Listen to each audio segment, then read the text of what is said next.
ദൈവനാമം മഹത്വപ്പെടുമാറാകട്ടെ. North Kerala സെക്ഷൻ്റെ Shabbat school പാഠപഠനത്തിലേക്ക് എല്ലാവരെയും സ്വാഗതം ചെയ്തുകൊള്ളുന്നു. നാം ഈ ക്വാർട്ടറിൽ പഠിച്ചുകൊണ്ടിരിക്കുന്നത് വൻ വിവാദം എന്ന പാഠമാണ്. നമുക്കിന്ന് പഠിക്കാനുള്ളത് 10ാമത്തെ പാഠമാണ്. ആ പാഠത്തിൻ്റെ തലവാചകം പ്രേതാത്മവാദം വെളിപ്പെട്ടു. ഇതിന് മനഃപ്പാഠവാക്യമായി കൊടുത്തിരിക്കുന്നത് 1 തെസ്സലോനിക്കർ 4-ാം അധ്യായം അതിൻ്റെ 16-ഉം 17-ഉം വാക്യങ്ങൾ. കർത്താവ് താൻ ഗംഭീരനാദത്തോടും പ്രധാന ദൂതൻ്റെ ശബ്ദത്തോടും ദൈവത്തിൻ്റെ കാഹളത്തോടും കൂടെ സ്വർഗത്തിൽ നിന്നിറങ്ങി വരികയും ക്രിസ്തുവിൽ മരിച്ചവർ മുൻപേ ഉയർത്തെഴുന്നേൽക്കുകയും ചെയ്യും. പിന്നെ ജീവനോടെ ശേഷിക്കുന്ന നാം അവരോടൊരുമിച്ച് ആകാശത്തിൽ കർത്താവിനെ എതിരേൽപ്പാൻ മേഘത്തിൽ എടുക്കപ്പെടും. ഇങ്ങനെ നാം എപ്പോഴും കർത്താവിനോടുകൂടി ഇരിക്കും.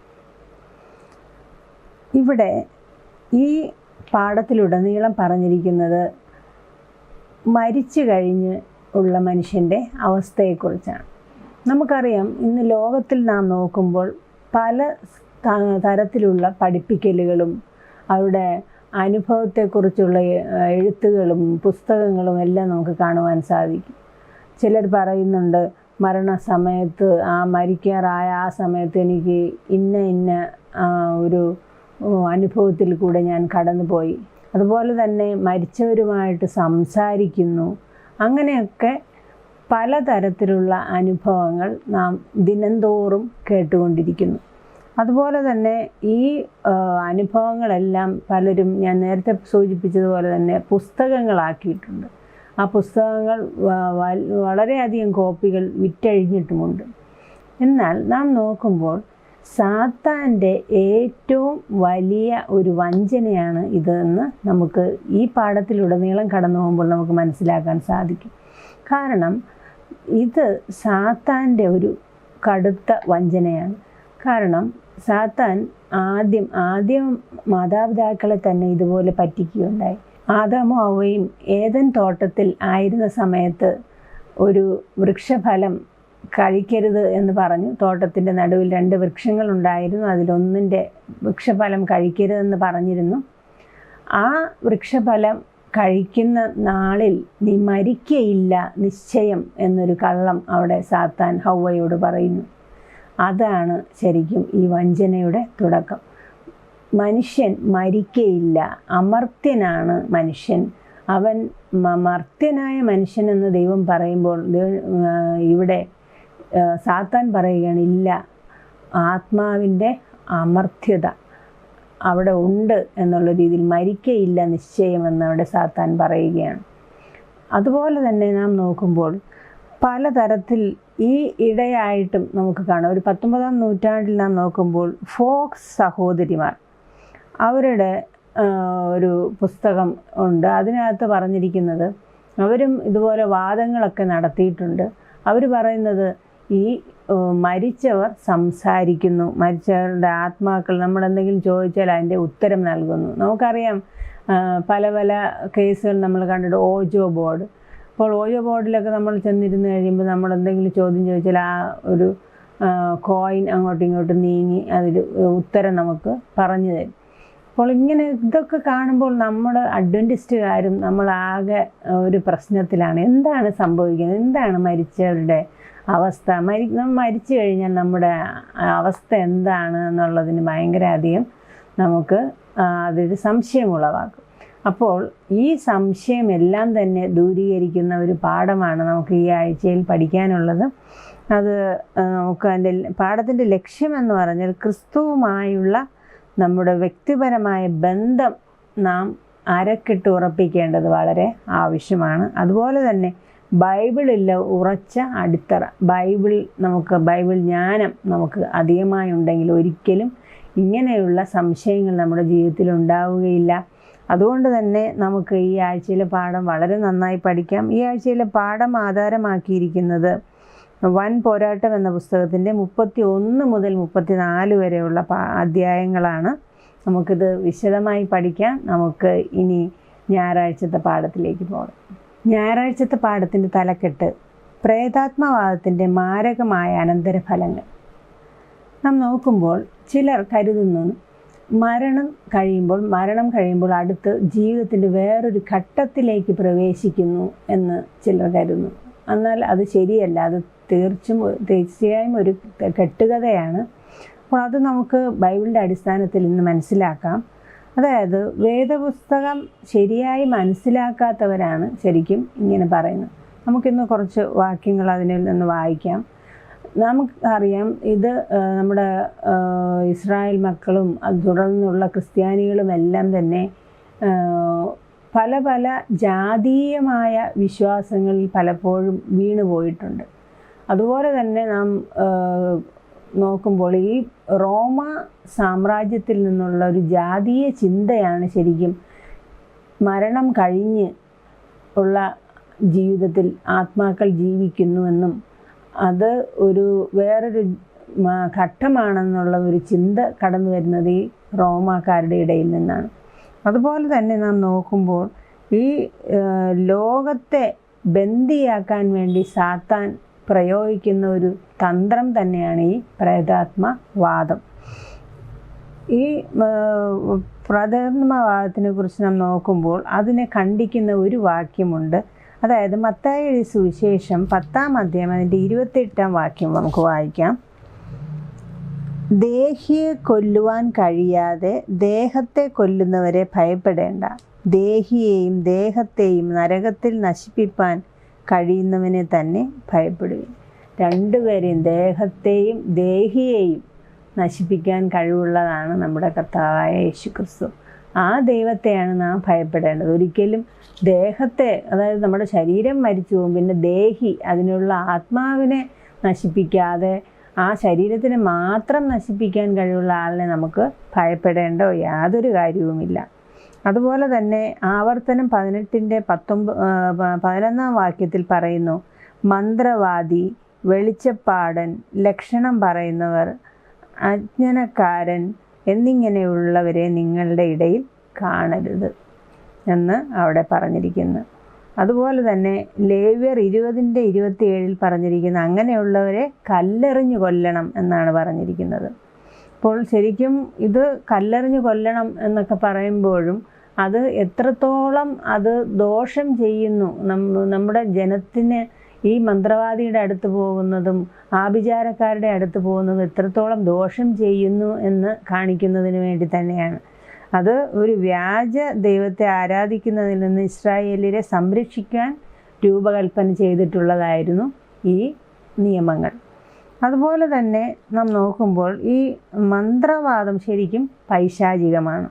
അത് ആളുകളെ വ്യാജ ആരാധനയിലേക്ക് വശീകരിക്കുകയും ദൈവവുമായുള്ള യഥാർത്ഥത്തെ ബന്ധം വ്യാജമാക്കുകയും ചെയ്യുന്നു. നാം ഒരു മന്ത്രവാദിയുടെ അടുത്ത് ചെല്ലുമ്പോൾ അവിടെ ശരിക്കും ഇരിക്കുന്നത് മറ്റാരുമല്ല, പിശാച് തന്നെയാണ്. അപ്പോൾ ആ പിശാച് നമ്മളെ ആ രീതിയിൽ വശീകരിക്കുകയും നാം ദൈവകൽപ്പനയും യേശുവിനുള്ള വിശ്വാസവും കാത്തു സൂക്ഷിക്കേണ്ട നാം അങ്ങോട്ട് പോകുമ്പോൾ അവിടെ നാം വഞ്ചിതരാകുകയും അവിടെ നമ്മെ ആ രീതിയിൽ പിശാചിനെ നമ്മളോട് ആകർഷിപ്പിക്കുകയും ചെയ്യുന്നു. നോക്കുമ്പോൾ ഒരിക്കലും നമ്മുടെ ആഴത്തിലുള്ള ആവശ്യങ്ങൾ നിറവേറ്റാൻ ഈ പിശാചിനൊന്നും ഒരിക്കലും കഴിയുകയില്ല. നമ്മുടെ ഉള്ളിൽ എന്താണോ ആവശ്യം അത് നിറവേറ്റാൻ ഒരിക്കലും പിശാചിന് കഴിയുകയില്ല എന്ന് തന്നെ നമുക്ക് മനസ്സിലാക്കാൻ സാധിക്കും. അതായത് നമുക്ക് എപ്പോഴും ആവശ്യമായിട്ടുള്ളത് യേശുവിൻ്റെ കൃപയും യേശുവിൻ്റെ ശക്തിയുമാണ്. യേശുവിൻ്റെ കൃപയും ശക്തിയും ഉണ്ടെങ്കിൽ നമുക്ക് ഈ ലോകത്തിൽ എന്ത് കാര്യമുണ്ടെങ്കിലും നമുക്ക് നേടിയെടുക്കുവാൻ സാധിക്കും. ഒരിക്കലും ഇതുപോലെയുള്ള പിശാചുക്കളുടെ അടുത്തല്ല നമ്മൾ പോകേണ്ടത്. അതിന് ഉള്ള കുറേ വാക്യങ്ങൾ ഇനിയുമുണ്ട്. സഭാപ്രസംഗി 9:5 നമുക്ക് വായിച്ചു നോക്കാം. ജീവിച്ചിരിക്കുന്നവർ തങ്ങൾ മരിക്കുമെന്നറിയുന്നു, മരിച്ചവരോ ഒന്നും അറിയുന്നില്ല. മേലാൽ അവർക്ക് ഒരു പ്രതിഫലവുമില്ല. അവരെ ഓർമ്മ വിട്ടുപോകുന്നുവല്ലോ. അവരുടെ സ്നേഹവും ദ്വേഷവും അസൂയയും നശിച്ചുപോയി. സൂര്യന് കീഴെ നടക്കുന്ന യാതൊന്നിലും അവർക്ക് ഇനി ഒരിക്കലും ഓഹരിയും ഇല്ല എന്നവിടെ പറഞ്ഞിരിക്കുകയാണ്. മരിച്ചു പോയവർക്ക് ഇനി യാതൊരു ഓഹരിയുമില്ല, അവരൊന്നും അറിയുന്നില്ല, അവർക്ക് ഇനി പ്രതിഫലവും ഇല്ല എന്ന് ഇവിടെ പറഞ്ഞില്ല. അവരുടെ ഓർമ്മ തന്നെ ഇല്ലാതെയാകും എന്ന് പറഞ്ഞിരിക്കുന്നു. ഓർമ്മ എന്ന് പറഞ്ഞാൽ അവരെ കുറിച്ച് നമ്മൾ ഓർക്കുന്നില്ല എന്നല്ല, അവർക്ക് ഓർക്കുവാൻ സാധിക്കുകയില്ല എന്നാണ് ഇവിടെ പറഞ്ഞിരിക്കുന്നത്. അതുപോലെ തന്നെ ഇയ്യോബ് 7-ാം അധ്യായം അതിൻ്റെ 7-ഉം 9-ഉം വാക്യം നോക്കുമ്പോൾ,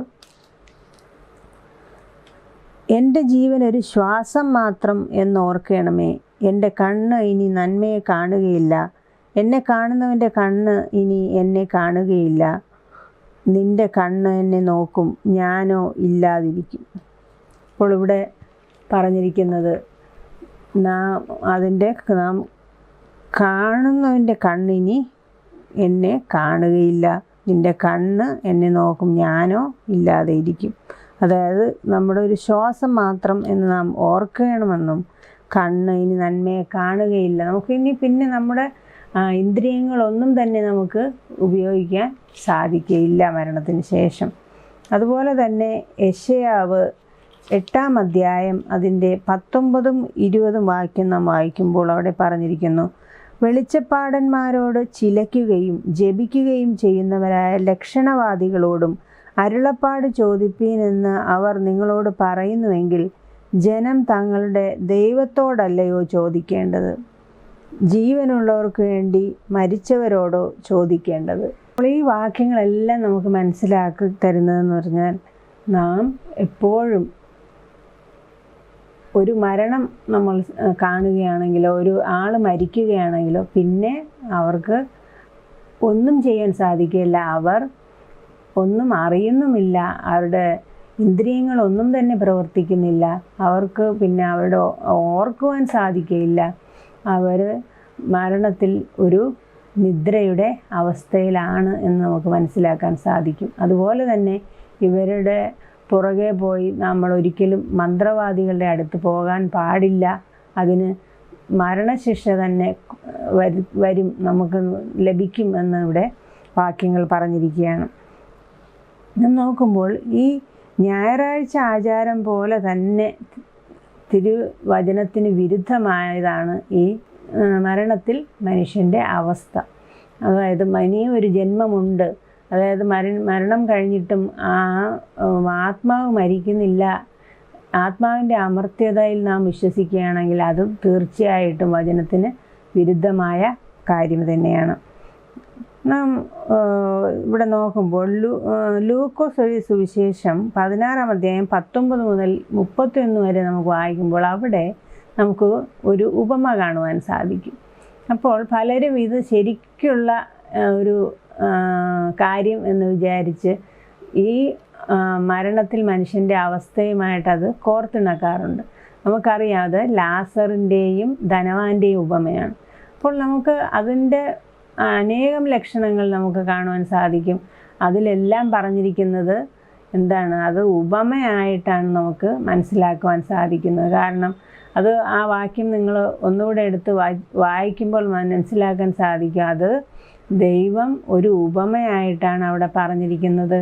കാരണം ഈ ധനവാനും ലാസറും അവർ ആ സമയത്ത് തന്നെ ഒരാൾ സ്വർഗത്തിൽ പോയി, ഒരാൾ അതായത് അബ്രാമിൻ്റെ മടിയിൽ ലാസർ ഇരിക്കുന്നു, താഴെ നരകത്തിൽ ഈ ധനവാന് കിടക്കുന്നു. അങ്ങനെയുള്ള ആ ഒരു സംഭാഷണവും എല്ലാം നാം നോക്കുമ്പോൾ അത് ശരിക്കും ഒരു ഉപമ മാത്രമാണ് എന്ന് നമുക്ക് മനസ്സിലാക്കുവാൻ സാധിക്കും. കാരണം വചനത്തിന് ഒരു അടിസ്ഥാനമില്ല. ബാക്കി ഇനി നമ്മൾ പഠിക്കാൻ പോകുന്ന വചനങ്ങൾ നാം നോക്കുമ്പോൾ ഇത് ഉപമ എത്രത്തോളം അത് ഉപമയായിരുന്നു എന്ന് നമുക്ക് കൂടുതൽ മനസ്സിലാക്കാം. നമുക്ക് ഇവിടെ ഒരു ചോദ്യം ചോദിച്ചിരിക്കുന്നു, മനുഷ്യരുടെ അവസ്ഥയെപ്പറ്റി മറ്റു ക്രിസ്ത്യാനികളോട് വിശദീകരിക്കാൻ ശ്രമിച്ച നിങ്ങളുടെ അനുഭവം എന്താണ്? അപ്പോൾ മരണത്തിൽ മനുഷ്യൻ്റെ അവസ്ഥയെപ്പറ്റി മറ്റുള്ളവരോട് നാം ചിലപ്പോൾ വിശദീകരിക്കാൻ ശ്രമിക്കുമ്പോൾ നാം ചിലപ്പോൾ അവർക്ക് പൂർണ്ണമായി വിശദീകരിച്ചു കൊടുക്കുവാൻ സാധിക്കാതെ വരും. കാരണം നമുക്ക് പല പല വാക്യങ്ങളും അറിയില്ല. എന്നാൽ ഈ പാഠത്തിലൂടെ നമുക്ക് ആ വാക്യങ്ങളെല്ലാം മനസ്സിലാക്കുവാൻ സാധിക്കും, എപ്രകാരം നമുക്ക് അവരെ വിശദീകരിച്ച് കൊടുക്കുവാൻ സാധിക്കും എന്നുള്ളത്. നമുക്കിപ്പോൾ ഇത്രയും വാക്യങ്ങൾ മനസ്സിലായി, ഇനിയും നമുക്ക് അത് കൂടുതൽ വാക്യങ്ങൾ പഠിക്കാം. അപ്പോൾ ഈ മരണത്തിൽ മനുഷ്യൻ ഏതവസ്ഥയിലൂടെയാണ് പോകുന്നതെന്ന് കൂടുതൽ അവർക്ക് മനസ്സിലാക്കി കൊടുക്കുവാൻ സാധിക്കും. അതുപോലെ അങ്ങനെ എന്തെങ്കിലും ഉണ്ടെങ്കിൽ നിങ്ങൾ ഫലപ്രദമായി അതിനുള്ള പരിഹാരം കണ്ടെത്തിയോ? തീർച്ചയായും അതിനുള്ള പരിഹാരം നാം കണ്ടെത്തേണ്ടത് ആവശ്യമാണ്. അത് നമുക്ക് കൂടുതൽ നന്നായിട്ട് അവർക്ക് വിശദീകരിച്ച് കൊടുക്കേണ്ടത് ആവശ്യമാണ്. ആ വിശദീകരണം നമുക്ക് ഈ പാഠത്തിലൂടെ ഇന്ന് പഠിക്കാം. ദൈവം നമ്മൾ അനുഗ്രഹിക്കട്ടെ.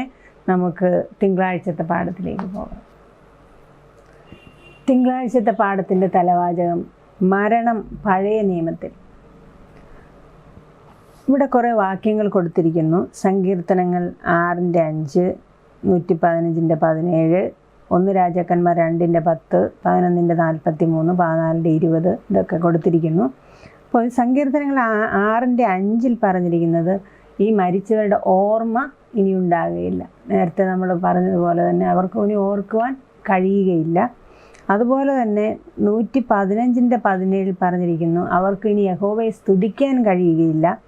അതുപോലെ 1 രാജാക്കന്മാർ 2:10, 11:43, 14:20 പറഞ്ഞിരിക്കുന്നു അവർ നിദ്ര കൊള്ളുകയാണ് എന്നവിടെ പറഞ്ഞിരിക്കുന്നു. അതുപോലെ നാം പഴയ നിയമത്തിലുടനീളം നോക്കുമ്പോൾ തന്നെ അതിലൊന്നും തന്നെ ആത്മാവിന് അമർത്യതയുള്ളതായിട്ടുള്ള ഒരു തെളിവ് നമുക്കവിടെ കാണുവാൻ സാധിക്കുകയില്ല. അത് പഠിപ്പിക്കുന്നുമില്ല. അതുപോലെ തന്നെ നാം നോക്കുമ്പോൾ പലതരത്തിലുള്ള പഠിപ്പിക്കലുകളും വിശ്വാസങ്ങളും ഒക്കെ നമ്മൾ കാണുന്നുണ്ട്. ചിലപ്പോൾ ആത്മാവ് പറന്നുയരുന്നു, അതുപോലെ തന്നെ ആത്മാവ് നരകത്തിലേക്ക് പോകുന്നു, അതുപോലെ തന്നെ ഈ ഒരു നിത്യ അഗ്നിയുണ്ട്. ആ അഗ്നിയിൽ എപ്പോഴും ആ അഗ്നി കത്തിക്കൊണ്ടിരിക്കുകയാണ്, അതിൽ കിടന്ന് ഈ ദുഷ്ടന്മാർ വെന്ത് ഉരുകിക്കൊണ്ടിരിക്കുകയാണ് എന്നൊക്കെ ഒരു പഠിപ്പിക്കലുണ്ട്. എന്നാൽ അങ്ങനെ ഒന്നും തന്നെ പഴയ നിയമം പറയുന്നില്ല. അത് വ്യക്തമായി പഠിക്കുമ്പോൾ നമുക്കത് മനസ്സിലാക്കാൻ സാധിക്കും. നാം നോക്കുമ്പോൾ ഇവിടെ ഗോത്രപിതാക്കന്മാർ അവർ നിദ്ര കൊള്ളുകയാണെന്ന് പറഞ്ഞിരിക്കുന്നു. അതുപോലെ സങ്കീർത്തനങ്ങൾ ഈ മരണത്തെ ഒരു ഉറക്കത്തോടാണ് താരതമ്യം ചെയ്തിരിക്കുന്നത്. അതുപോലെ തന്നെ ഇയ്യോബിലും ഉറക്കം എന്ന് തന്നെയാണ് പറഞ്ഞിരിക്കുന്നത്. നമുക്ക് നോക്കുമ്പോൾ വേറൊരു കാര്യം ഇവിടെ സങ്കീർത്തനങ്ങൾ 76:6 പറഞ്ഞിരിക്കുന്നത് അസീറിയൻ സൈന്യം, അവിടെ അസീറിയൻ സൈന്യം പരാജയപ്പെടുകയും നശിപ്പിക്കപ്പെടുകയും ചെയ്തപ്പോൾ അവിടെ അവരുടെ അവസാന നിദ്ര എന്നാണ് അവിടെ പറഞ്ഞിരിക്കുന്നത്. അപ്പോൾ ഈ മരണത്തെ കുറിച്ചുള്ള സത്യം നാം മനസ്സിലാക്കുന്നതിനുള്ള പരാജയം, നമ്മൾ ആ കറക്റ്റ് മരണം കഴിഞ്ഞാൽ മനുഷ്യൻ്റെ അവസ്ഥ എന്നുള്ളത് നാം മനസ്സിലാക്കാതെ വരുമ്പോൾ അത് പലതരത്തിലുള്ള ചിന്തകളിലേക്ക് നമ്മെ കൊണ്ടുപോകും. കാരണം നമ്മുടെ ഒരു പ്രിയപ്പെട്ടവർ മരിച്ചു പോയി കഴിഞ്ഞാൽ തീർച്ചയായും അവരെ കുറിച്ചുള്ള ഓർമ്മകളും ചിന്തകളും എല്ലാം നമ്മുടെ ഉള്ളിലേക്ക് വരും. അപ്പോൾ നമ്മുടെ മനസ്സ് ക്ഷീണിതമാണ്, നമ്മൾക്ക് ബലം ക്ഷയിച്ചിരിക്കും. ആ സമയത്ത് ഈ സാത്താൻ ഈ അവസരം തക്കത്തിൽ വിനിയോഗിക്കുകയും ചെയ്യും. അപ്പോഴാണ് ഈ പ്രേതാത്മ ചിന്തകൾ എല്ലാം കൊണ്ടുവരുന്നത്. നമ്മൾ നേരത്തെ ഞാൻ പറഞ്ഞ പോലെ തന്നെ ഓജോ ബോർഡ്, അതിലൊക്കെ ഈ ഉള്ള പ്രേതാത്മാക്കൾ, അതായത് മരിച്ചവരുടെ ശബ്ദത്തിൽ ആൾക്കാർ സംസാരിക്കും. അവരുടെ ചില കാര്യങ്ങൾ അവർ ഭൂതകാലം അവർ നമ്മളടുത്ത് പറയും. അതുപോലെ തന്നെ അവരെ ചിലപ്പോൾ നമുക്ക് കാണാൻ സാധിക്കും. അതിങ്ങനെ നടന്നു പോകുന്നത് പോലെയോ എന്തെങ്കിലും ഒരു നിഴൽ പോലെയോ ഒക്കെ കാണുവാൻ സാധിക്കും. അപ്പോൾ ഇതെല്ലാം ചെയ്യുന്നത് പിശാചാണ്. കാരണം നമ്മെ പിശാചിൻ്റെ അടുക്കലേക്ക് കൊണ്ടുപോവുക, പിശാചിൻ്റെ പക്ഷം ചേർക്കുക എന്നുള്ളതാണ് പിശാചിൻ്റെ ആഗ്രഹം. അപ്പം അതുകൊണ്ട് തന്നെ ഓരോ രീതിയിലും അത് നടപ്പിലാക്കിക്കൊണ്ടേയിരിക്കുന്നു. പിന്നെ പിശാചിൻ്റെ ഒരു കാര്യമെന്ന് പറഞ്ഞു കഴിഞ്ഞാൽ പിശാചിന് ഒരിക്കലും വർത്തമാനകാലം നമ്മുടെ മനസ്സിലുള്ളത് പിശാചിന് അറിയാൻ സാധിക്കില്ല. എപ്പോഴും ഇതുപോലെയുള്ള ഓജോ ബോർഡിലും അതുപോലെയുള്ള സംഭാഷണങ്ങളിലും ഇത് ആൾക്കാർ കണ്ടു എന്ന് പറയുന്നതിലും എല്ലാം കാണുന്നത് പിശാചുക്കളെയാണ് തീർച്ചയായും. കാരണം അവർ ഓരോന്ന് ചോദിക്കുമ്പോഴും കാരണം പിശാചിന് അവരുടെ വേഷത്തിൽ, ഈ മരിച്ച ആൾക്കാരുടെ വേഷത്തിൽ വരാൻ സാധിക്കും. ഇഷ്ടങ്ങൾ പിശാചിനറിയാം, അവരുടെ ശബ്ദം പിശാചിനറിയാം, അവരുടെ വേഷവിധാനങ്ങളറിയാം, അവരുടെ കുടുംബകാര്യങ്ങളറിയാം, എല്ലാ കാര്യങ്ങളും പിശാചിനറിയാം. അപ്പോൾ നമ്മളെ ആ ക്ഷീണിതമായിരിക്കുന്ന അവസ്ഥയിൽ നമ്മെ വഴിതെറ്റിക്കുവാൻ വേണ്ടിയാണ് പിശാച് ഇതെല്ലാം പ്രവർത്തിക്കുന്നത് നമുക്ക് മനസ്സിലാക്കാൻ സാധിക്കും.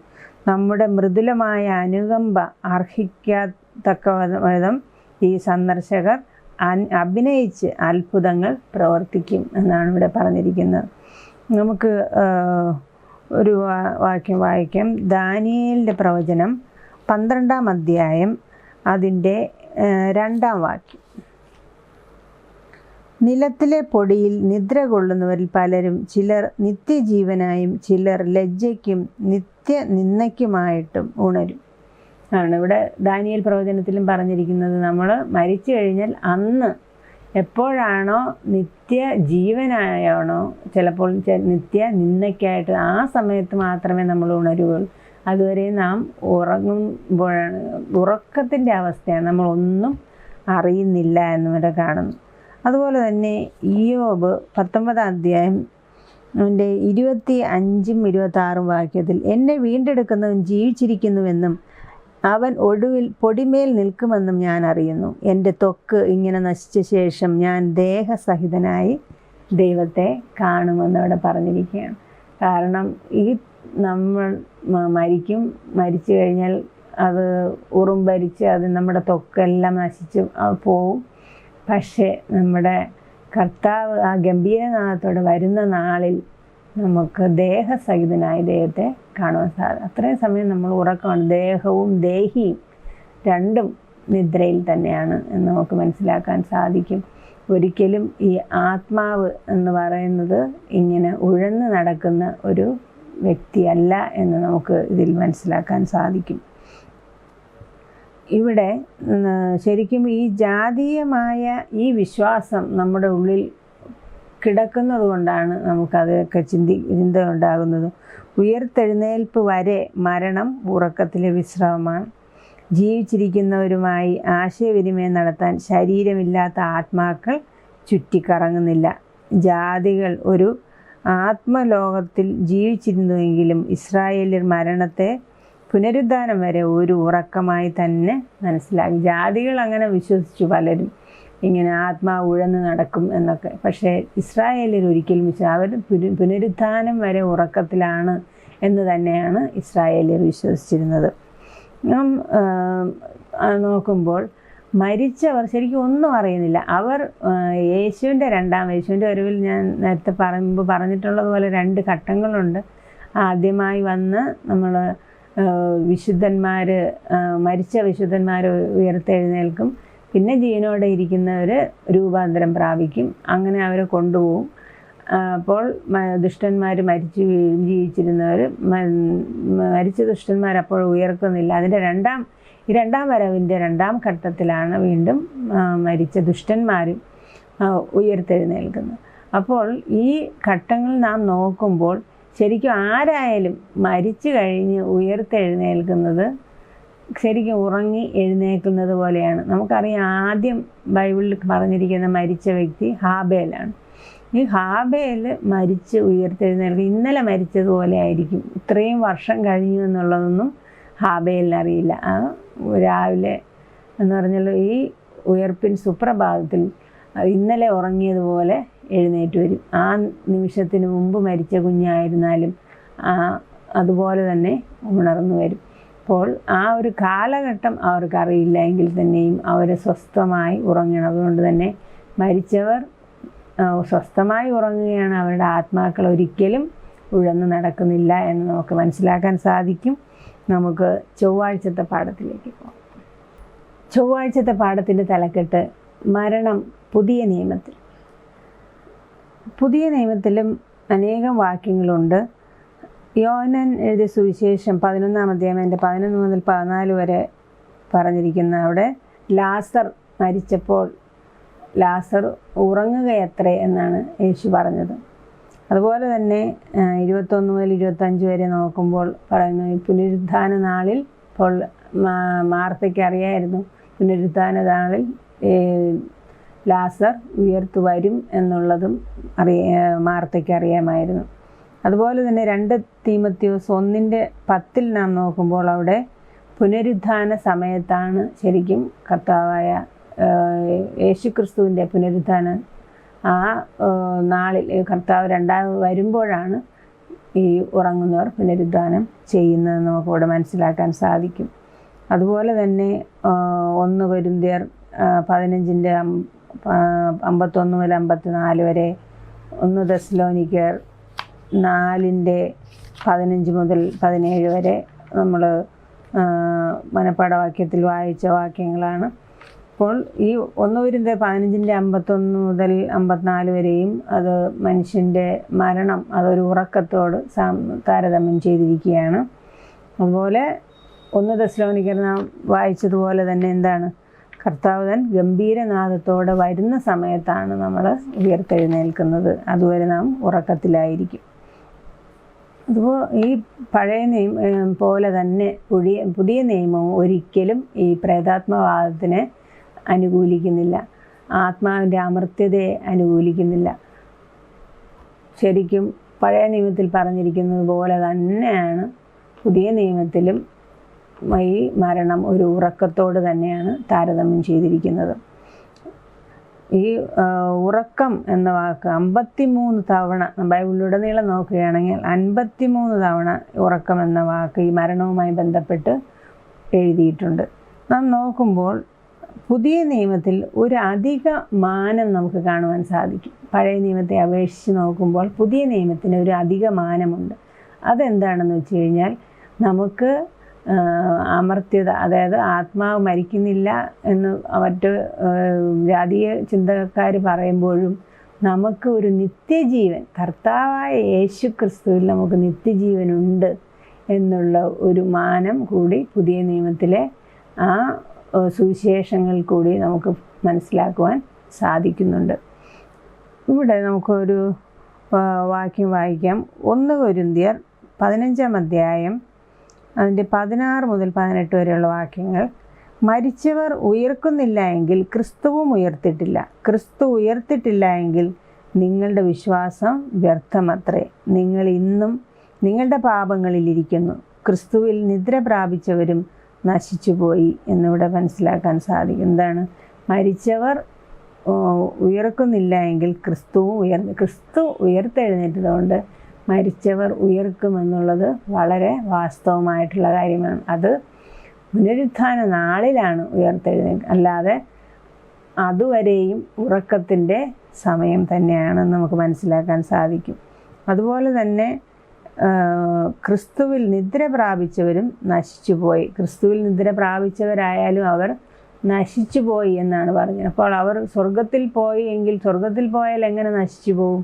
അത് നമുക്ക് ചിന്തിക്കാൻ സാധിക്കില്ല. പത്രോസ് പറഞ്ഞിരിക്കുന്നത്, പൗലോസ് പറഞ്ഞിരിക്കുന്നത് എന്താണ്?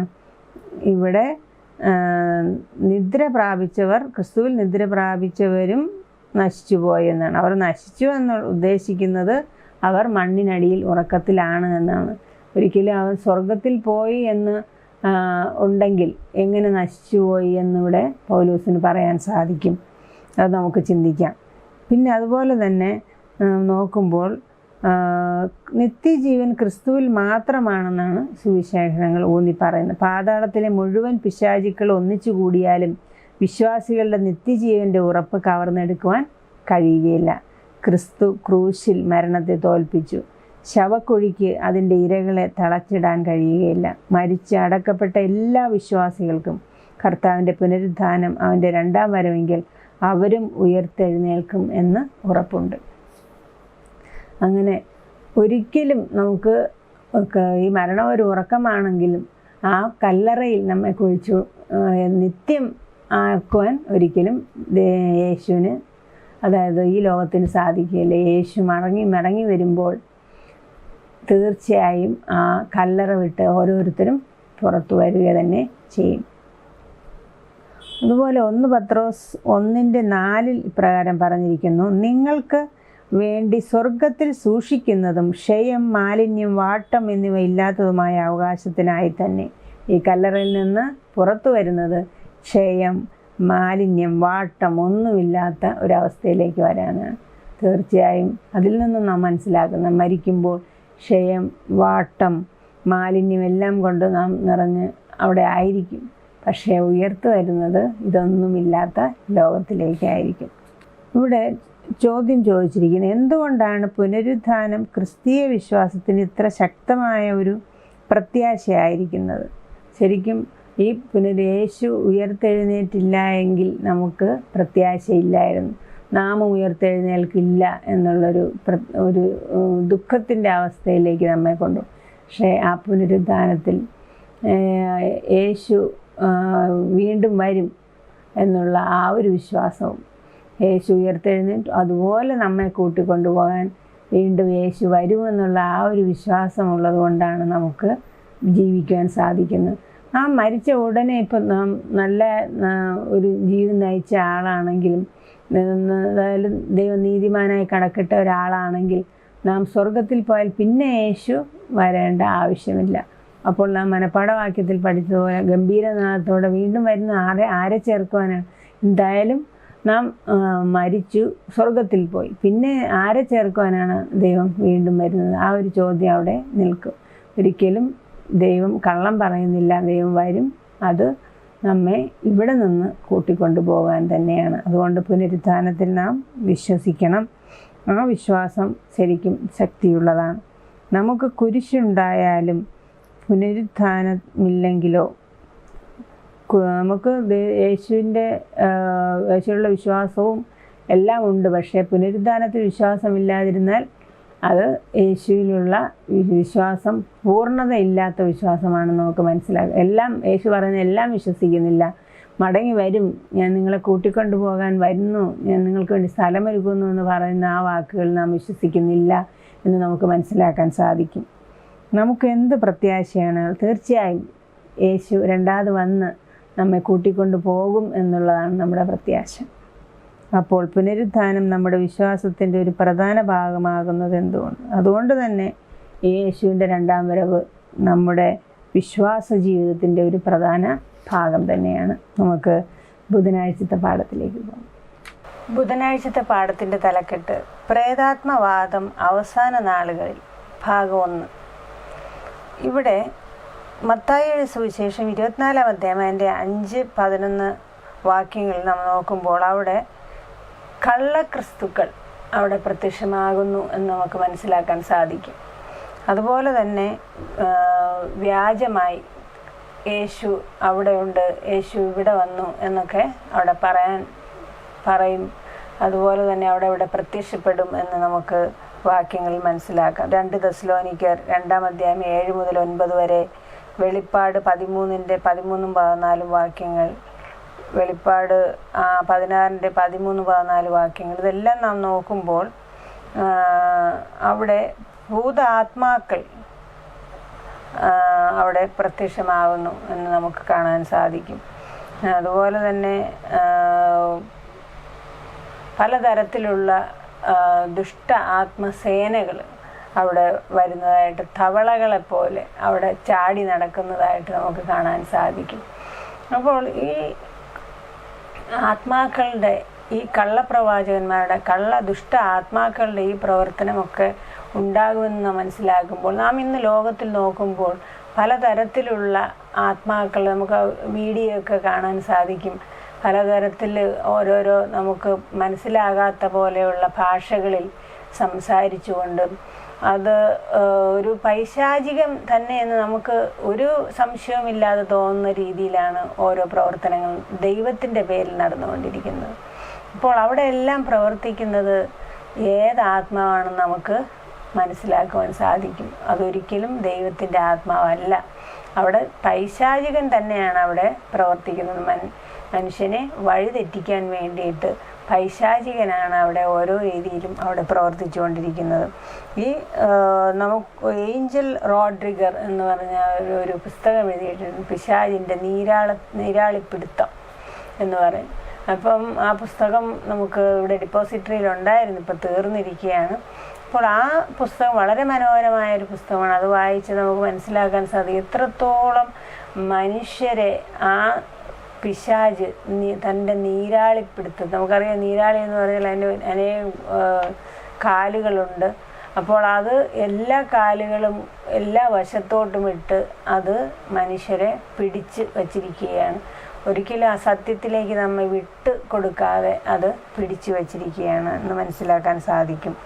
നാം നേരത്തെ കഴിഞ്ഞ പ്രാവശ്യത്തെ പാഠത്തിലൊക്കെ പഠിച്ചതുപോലെ തന്നെ ഈ ഗവൺമെൻറ്, അതായത് ഭൂമിയിൽ നിന്ന് കയറി വന്ന മൃഗം, അതുപോലെ തന്നെ സമുദ്രത്തിൽ നിന്ന് കയറി വന്ന മൃഗം, അപ്പോൾ ഭരണപക്ഷവും അതുപോലെ തന്നെ മതപരമായും അതുപോലെ തന്നെ മഹാസർപ്പവും പിന്നെ ഈ കള്ളപ്രവാചകന്മാരും എല്ലാവരും ചേർന്ന് ഒരു ദുഷ്ടാത്മസേന തന്നെ അവിടെ രൂപം കൊടുക്കുകയാണ്.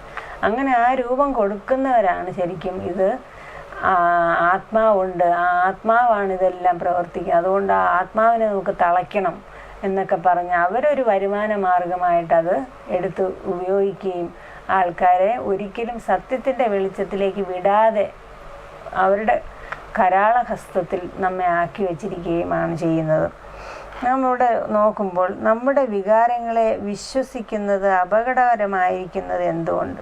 ഒരിക്കലും നമ്മൾ വികാരത്തിൽ നാം അടിമപ്പെടാൻ പാടില്ല. അത് പലപ്പോഴും നമ്മെ അപകടത്തിലേക്ക് നമ്മെ നയിക്കും. ശരിക്കും നമ്മളിപ്പോൾ ഒരാൾ മരിച്ചു പോയെന്നിരിക്കട്ടെ, മരിച്ചു പോയ ആളുടെ ശബ്ദം നാം കേൾക്കുമ്പോഴും അയാളുടെ ആ രൂപം നാം കാണുകയുണ്ടായെങ്കിലോ, നാം എന്തെങ്കിലും ചോദിക്കുമ്പോൾ അതിൻ്റെ ഉത്തരം നമുക്ക് ലഭിക്കുകയുണ്ടായെങ്കിലോ എല്ലാം നമ്മൾ ശരിക്കും ആ ഒരു വികാരത്തിന് അടിമപ്പെട്ട് നാം ആ വഴിയിലേക്ക് അങ്ങ് ആയിപ്പോവും. സാത്താനും അത് തന്നെയാണ് വേണ്ടത്. നമ്മുടെ വികാരങ്ങളെ അവൻ്റെ ചൊൽപ്പടിക്കാക്കുക എന്നുള്ളതാണ് സാത്താൻ്റെ ലക്ഷ്യം. അപ്പോൾ നമുക്കത് ഒരിക്കലും അങ്ങനെ ചെയ്യാൻ പാടില്ല. നമ്മുടെ വിശ്വാസ അനുഭവത്തിൽ നല്ലതോ ചീത്തയോ ആയ എന്തെല്ലാം റോളുകളാണ് അവർ വഹിക്കുന്നത്. കാരണം നമ്മുടെ വിശ്വാസത്തിലും നമ്മുടെ വിശ്വാസാനുഭവത്തിൽ തീർച്ചയായും നമ്മുടെ വികാരങ്ങൾ നല്ല രീതിയിൽ റോളുകൾ വഹിക്കും, അതിൻ്റെ സ്ഥാനം വഹിക്കും. അപ്പോൾ ഒരിക്കലും അങ്ങനെ അടിമപ്പെട്ടു പോയി കഴിഞ്ഞാൽ പിന്നെ നമുക്ക് മുന്നോട്ടുള്ള ജീവിതത്തിൽ സത്യത്തിന് വേണ്ടി നമുക്ക് നിൽക്കുവാൻ നമുക്ക് സാധിക്കില്ല. ആ പിടുത്തത്തിൽ നമ്മൾ ആയിപ്പോവും. സാത്താൻ നമ്മുടെ ചിന്താ പ്രക്രിയകളെ മറികടന്ന് നമ്മുടെ വികാരങ്ങളെ എങ്ങനെ ആകർഷിക്കും, നമ്മുടെ ചിന്തകളെയും എല്ലാം പിന്നെ ആ രീതിയിൽ തന്നെ നമ്മളായിപ്പോവും. ഒരിക്കലും നമ്മളൊരു സാങ്കല്പിക ലോകത്ത് തന്നെ നമ്മളായിപ്പോവും. ഒരിക്കലും ആ ലോകത്ത് നിന്ന് നമ്മളെ മടക്കി കൊണ്ടുവരുവാൻ പിന്നെ സാധിക്കുകയില്ല. ഇതിലേക്ക് വരണമെന്ന് വിചാരിച്ചിട്ട് ഇടയ്ക്കിടയ്ക്ക് നമ്മൾ പിന്നെ ആ ചിന്തകളിലായിപ്പോവും. നമ്മുടെ പ്രിയപ്പെട്ട, ചിലപ്പോൾ നമ്മുടെ അമ്മയായിരിക്കാം, നമ്മുടെ പിതാവായിരിക്കാം, നമ്മുടെ സഹോദരങ്ങളായിരിക്കാം, അവരിലൂടെ നമുക്ക് മരണപ്പെട്ട ആരെങ്കിലും ആയിരിക്കാം, അവരിലൂടെ നമ്മുടെ ചിന്തകളെ മാറ്റിക്കൊണ്ടുപോയി സാത്താൻ്റെ പിടിയിലാക്കുക എന്നുള്ളതാണ് ഈ പ്രേതാത്മവാദത്തിൻ്റെ ആദ്യമായ അതിൻ്റെ ഏറ്റവും പ്രധാനമായ ലക്ഷ്യം. നാം നോക്കുമ്പോൾ എലൻ ജി വൈറ്റ് ഇവിടെ പറഞ്ഞിരിക്കുന്നു, ലോകത്തെ വഞ്ചിക്കാനുള്ളതിനുള്ള തൻ്റെ അന്ത്യപരിശ്രമത്തിന് സാത്താൻ ഒരുക്കങ്ങൾ കൂട്ടുന്നു. അല്പാൽപമായി പ്രേതാത്മവാദത്തിലൂടെ തൻ്റെ വഞ്ചനയ്ക്കുള്ള വഴികൾ തുറക്കുകയും വികസിപ്പിക്കുകയും ചെയ്തു. തൻ്റെ പദ്ധതികളെ പൂർണ്ണമായി അവൻ ഇപ്പോഴും നേടിയെടുത്തിട്ടില്ല. ശേഷിപ്പിൻ്റെ അന്ത്യകാലത്ത് അവൻ പൂർത്തീകരിക്കും. ദൈവവചനത്തിലുള്ള വിശ്വാസത്തിലും ദൈവശക്തിയിലും സൂക്ഷിക്കപ്പെടുന്നവരൊക്കെ സാത്താൻ്റെ കൊടും വഞ്ചനയിൽപ്പെട്ട് ഒഴുകിപ്പോവും. ഇല്ലാത്ത സുരക്ഷിതത്വത്തിൽ ജനം സമാധാനപ്പെട്ടിരിക്കുന്നു. ദൈവകോപത്തിൻ്റെ പാനപാത്രം പാകപ്പെടുമ്പോൾ മാത്രം അവർ ഉയർന്നു വരും. അപ്പോൾ കോപത്തിൽ പകർന്നിരിക്കുന്ന ആ പാനപാത്രം അത് പാകപ്പെട്ട് വരുന്ന സമയത്ത് മാത്രമേ ഇവർ വെളിപ്പെട്ട് വരുള്ളൂ. അപ്പോഴാണ് നമ്മൾ മനസ്സിലാക്കുന്നത്, അയ്യോ ഇവരുടെ പിടിയിലായിരുന്നില്ല, ഇവർ ദുഷ്ടന്മാരായിരുന്നല്ലോ എന്ന് നമുക്ക് അവസാന നിമിഷം പിടികിട്ടുകയുള്ളൂ. അപ്പം അതുകൊണ്ട് ഇതുപോലെയുള്ള പാഠങ്ങളും വെളിപ്പാടുകളും നമുക്ക് ബൈബിളിൽ തന്നിരിക്കുന്നത് അവരെല്ലാം തിരിച്ചറിയാൻ വേണ്ടിയാണ്. അവരെ നമ്മൾ നേരത്തെ തിരിച്ചറിഞ്ഞ് അവരുടെ വഴിയിൽ നിന്ന് മാറി നടക്കേണ്ടത് വളരെ ആവശ്യമാണ്. മരിച്ചവരുടെ അവസ്ഥ മനസ്സിലാക്കാത്ത ദശലക്ഷക്കണക്കിന് ശതകോടിക്കണക്കിന് ആളുകളുണ്ട്.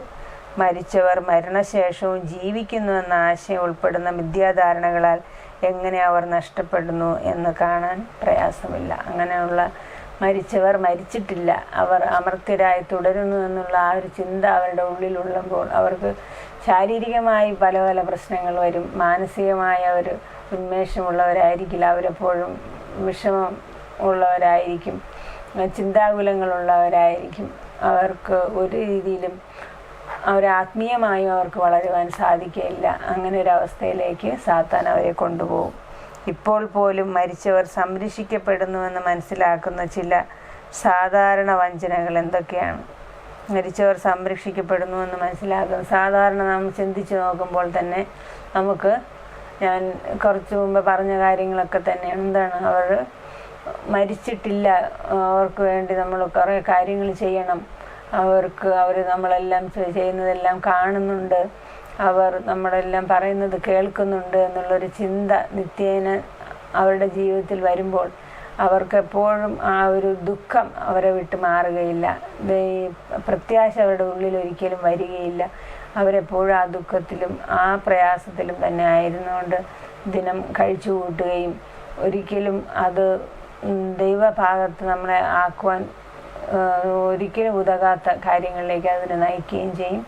അതുകൊണ്ട് ഒരിക്കലും ഈ പിശാചിൻ്റെ ഇങ്ങനെയുള്ള ആ പ്രേതാത്മവാദം എന്നുള്ള ആ വഞ്ചനയിൽ നാം പെട്ടുപോകാതെ, നാം ദൈവം നമുക്ക് മരണം ഒരു ആൾക്ക് കൊടുത്തിരിക്കുന്നുവെങ്കിൽ അത് അദ്ദേഹം അല്ലെങ്കിൽ ആ വ്യക്തി ഉറങ്ങുകയാണ് എന്നുള്ള ആ സത്യം നാം മനസ്സിലാക്കിയെടുക്കുക. നമുക്ക് അതിനുവേണ്ടി അത് കൂടുതൽ നമുക്ക് പാഠങ്ങൾ പഠിക്കാം. നമുക്ക് ഇനി വ്യാഴാഴ്ചത്തെ പാഠത്തിലേക്ക് പോകാം. വ്യാഴാഴ്ചത്തെ പാഠം തലക്കെട്ട് പ്രേതാത്മവാദം അവസാന നാളുകളിൽ ഭാഗം 2. നമുക്കറിയാം, നമ്മുടെ രക്ഷയുടെ പ്രത്യാശ യേശു ക്രിസ്തുവാണ്. ആ യേശു ക്രിസ്തുവിൻ്റെ ആണിപ്പാടേറ്റ ആ കരങ്ങൾ നമ്മെ എപ്പോഴും മാടി വിളിച്ചുകൊണ്ടേയിരിക്കുന്നു, അവൻ്റെ രക്ഷയിലേക്ക് കടന്നു വരിക എന്ന് പറഞ്ഞുകൊണ്ട്. പലപ്പോഴും ഈ വിളി നാം കേൾക്കാതെ ഈ ലോകപരമായി സാത്താൻ്റെ പക്ഷത്തേക്ക് നാം പോയിക്കൊണ്ടേയിരിക്കും. നാം നോക്കുമ്പോൾ ആ ഭാഗ്യകരമായ പ്രത്യാശ, തീത്തോസിൻ്റെ ലേഖനം 2-ാം അധ്യായം 12-ാമത്തെ വാക്യത്തിൽ പറഞ്ഞിരിക്കുന്നത് ഭാഗ്യകരമായ പ്രത്യാശയാണ്. ആ ഭാഗ്യപരമായ പ്രത്യാശയെ നമ്മൾ അത് തൃണവത്കരിച്ചുകൊണ്ട് അവരെ മാറ്റി നിർത്തിക്കൊണ്ട് നാം പിശാചിൻ്റെ പുറകെ പോകുന്ന കാഴ്ചയാണ് നമുക്ക് കാണുന്നത്.